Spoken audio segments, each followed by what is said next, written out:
Okay, today, a symmetrical part. If I were to cut this part down the middle, this side is the same as this side. So we're going to do things a little bit different here. We're going to go ahead and we're going to draw this part.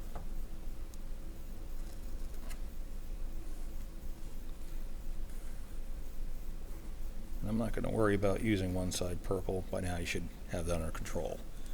So, got that. Let's draw that. Let's draw that.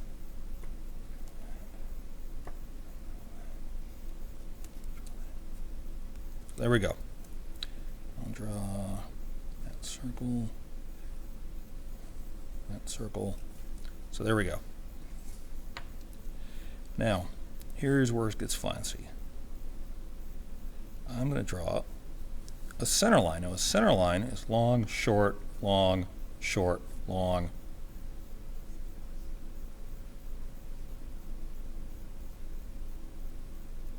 Center line. On a circle, you usually see them like this. Basically, if you're ever looking through a rifle scope, that's what you're going to see. Center of the scope, center of the circle, center of the rifle, center where the bullet's going to go. Okay, so we got that.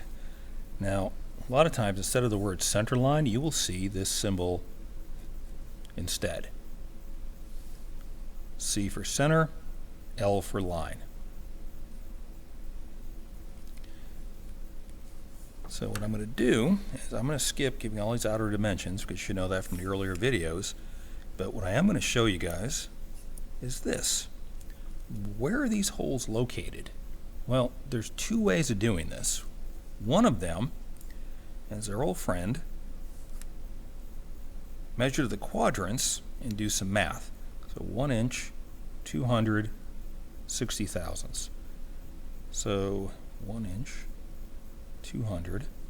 It's probably supposed to be 50, not 60. The manufacturing tolerance again. So we're going to call it 1.250. If you don't feel comfortable with that, just write down the actual numbers you're getting and move on. So that is from here to here, right? So once again, circle, circle, arrow, arrow, 1.250. We're measuring from here to here. What we need is there to there, because that's the normal method of measuring. So we're going to go ahead now, we're going to capture our size. Looks like 250 thousandths. 250 thousandths.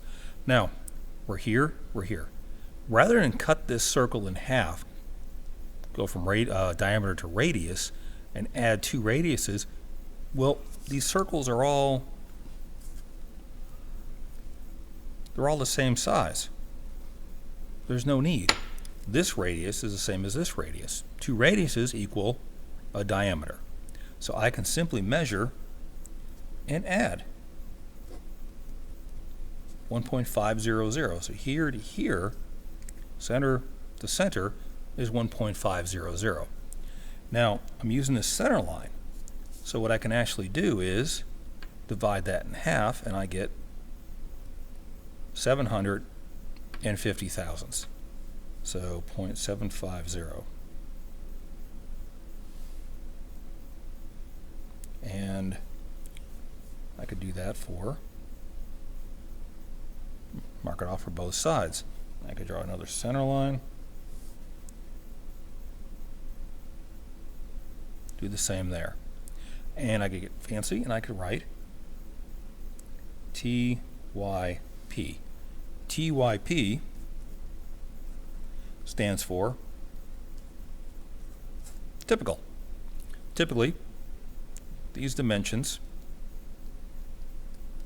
are all 750 thousandths. So I'm good to go. That's all set. I got my diameter, I got all that. So now what I need to do would be measure my outside, and I could mark that off by dividing it in half, or I could simply write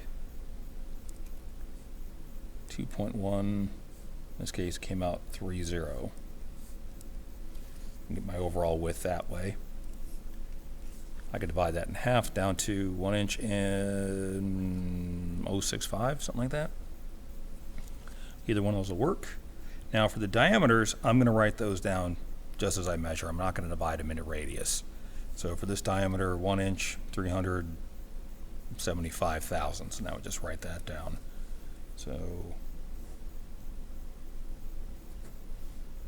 and of course I still have to get, so let's use this guy, height of that. So I would draw another orthographic view.